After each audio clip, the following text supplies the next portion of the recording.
Maintenant, il faut que tu te connecter, tu regardes si on entend bien le son. C'est vrai maintenant.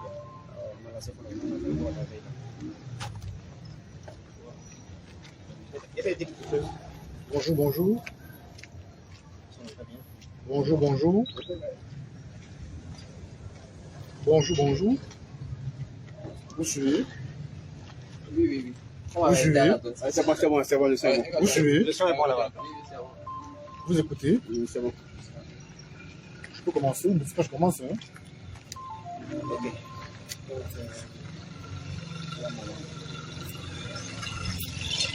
Voilà, donc commencez par vous présenter, vous expliquer où est-ce qu'on se trouve.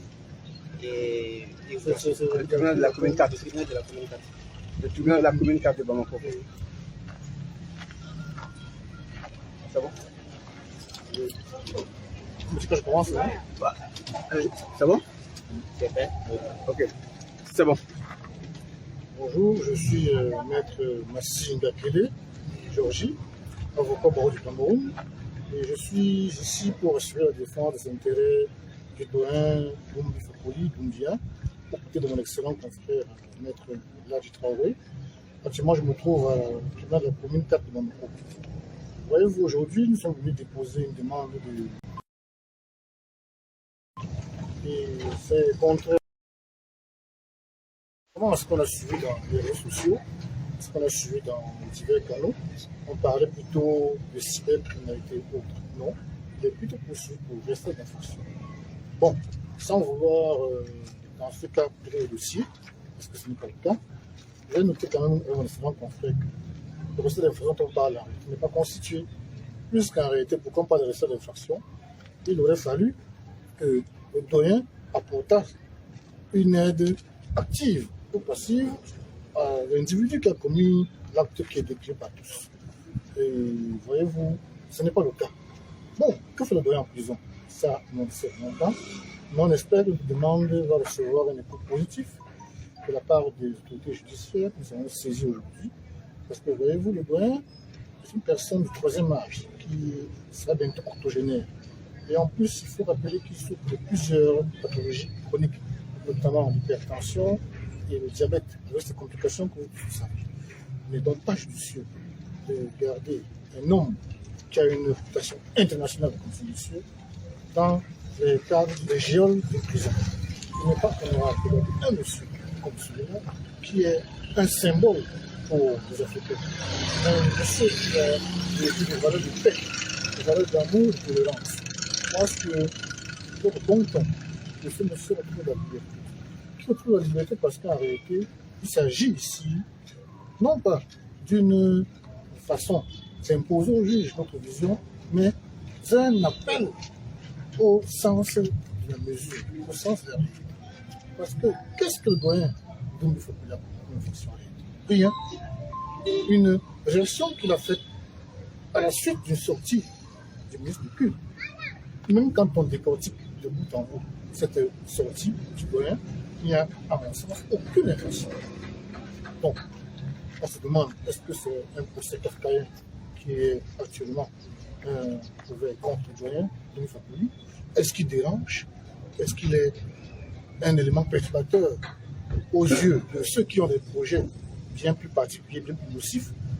Je pense que l'État du Mali doit voir ce problème de très près, parce que nous avons tous applaudi les ajustements, les actes du pouvoir, parce qu'il va démontrer une certaine forme d'indépendance, de courage auprès de ceux qui veulent phagocyter et détruire l'Afrique. Nous espérons que ce courage va continuer aussi dans le sens des libertés individuelles au sein de l'État malien. Ceci dit, il faut aussi noter qu'il y a un danger imminent. Un danger imminent relativement aux persécutions dont sont victimes certaines ennemis, certains mouvements communautaires, certains mouvements philosophiques. Le mouvement Kami, par exemple, qui est victime, s'appelle au meurtre des ennemis qui ont été tués, décimés. Vraiment, c'est quelque chose d'inquiétant. Il ne faudrait pas seulement qu'on voit le cas du Doyen, qu'on voit ces cas-là. Parce que, voyez-vous, le Mali est signataire de ces pays. la CPI, la Convention de Rome, la CPI. Et cette convention fait d'une manière injudiciable cette institution internationale. Il ne faudrait pas qu'on laisse passer certaines choses et qu'elles aboutissent à des situations qui sont par la suite non contrôlables et regrettables. Les Tamiles, dont le président Baudouin Fakoli est une figure de proue, sont aussi victimes d'une persécution. Il ne faut pas l'oublier. Nous devons Tamiles être victimes d'une persécution. Et j'ai bien peur que si les choses sont faites, ou du moins elles sont laissées dans cet état, on peut tout droit de quelque chose d'abominable. Bon, nous ne sommes pas là pour dire leçons à un état, nous sommes là plutôt pour rappeler aux uns et aux autres la mesure, nous sommes là pour inviter les uns et les autres à la fraternité, au discours de paix et d'amour que le doyen a toujours diffusé au sein de la population. Et parallèlement à ça, nous avons conclu l'ambition de déposer plusieurs procédures, notamment contre certaines personnes qui ont fait des appels au meurtre, des incitations à la haine. Et cette personne est bien connue, notamment 2 dignitaires religieux, bien connus de la place, qui seront bientôt justiciables devant les juridictions du Mali. On les appelle au crime, au meurtre et à l'apologie du génocide. Voyez-vous, nous allons arrêter là. Nous allons aussi saisir la Cour européenne des droits de l'homme. Dans cette situation, si elle est en l'état, elle peut aboutir à quelque chose de plus grave et de plus dangereux, qui ne fera pas honneur à ce pays frère et ami qu'est le Mali, que nous aimons tous très bien. Merci. Et à propos des jeunes, les 4 autres jeunes qui sont détenus avec le doyen. Et voyez-vous aussi, il y a non seulement le doyen Doum Fakoli qui est poursuivi, mais il y a 4 autres jeunes dont la présence dans les geôles ne s'explique pas logiquement. Quand ils commettent une infraction, ces 4 jeunes, des victimes innocentes, qu'ont-elles fait? Qu'est-ce que ces jeunes ont fait? Quand on regarde le dossier de procédure, ce dossier est vide, tout comme le dossier de procédure du doyen. Les dossiers sont vides. Y a-t-il des témoins? Non. Y a-t-il des éléments matériels? Non. Qu'est-ce qu'on leur reproche en réalité? Au doyen, il y a 4 ces jeunes candidats. Je ne vois pas ce qu'on leur reproche. Voyez-vous, il ne faudrait pas qu'on radicalise des jeunes qui aiment leur pays, des jeunes qui sont des patriotes, des jeunes qui donnent leur vie pour leur pays, parce qu'en réalité, ils ne devraient pas se retrouver dans les gens. Qu'ont-ils commis comme infraction? En réalité, rien. Je vous dis, les dossiers sont vides. On a eu le temps de les parcourir, il n'y a rien dans les dossiers. Alors, que font-ils en prison? C'est la question qu'on se pose. Qu'est-ce qu'ils font en prison? Je pense que toutes ces situations doivent être connues de tous, de toutes. Parce que si on laisse dans l'ombre ces abus, si on laisse dans l'ombre ces actes indignes, je pense que cela va vers quelque chose de plus grave que ça. Et il y a 5 personnes en prison dans des conditions insoutenables qui sont entrées pour des raisons qui sont pour l'instant kafkaïennes. Aucun élément juridique ne justifie le maintien en détention provisoire de ces 5 personnes, qui sont des doyens et 4 jeunes candidats. Je pense que nous allons demander la liberté pour toutes ces personnes et nous allons présenter là, nous allons poursuivre l'international, toujours les procédures pour la défense du doyen et ces 4 jeunes candidats. Okay. Pourrons-nous, en grosso modo, dire qu'aujourd'hui, c'est la demande de liberté provisoire a été mise pour M. Fakoli? La demande de liberté provisoire a été mise pour M. Fakoli et les autres 4 camites. Donc, assurez-vous, on a pris le sujet d'affaires. Nous avons pu rencontrer les juges en fonction du tribunal. Ils nous ont assuré qu'ils vont faire l'effort d'appeler le plus tôt possible ces affaires en audience. Donc, nous attendons la suite. S'il vous plaît, pouvez-vous nous rappeler un peu les chefs d'accusation contre ces personnes? On parle de recel d'infraction. C'est-à-dire? La recel d'infraction suppose, pour parler prosaïquement, ça suppose que quelqu'un a commis une infraction et que vous l'avez aidé à commettre cette infraction. Vous avez facilité la commission de l'infraction, pour parler simple.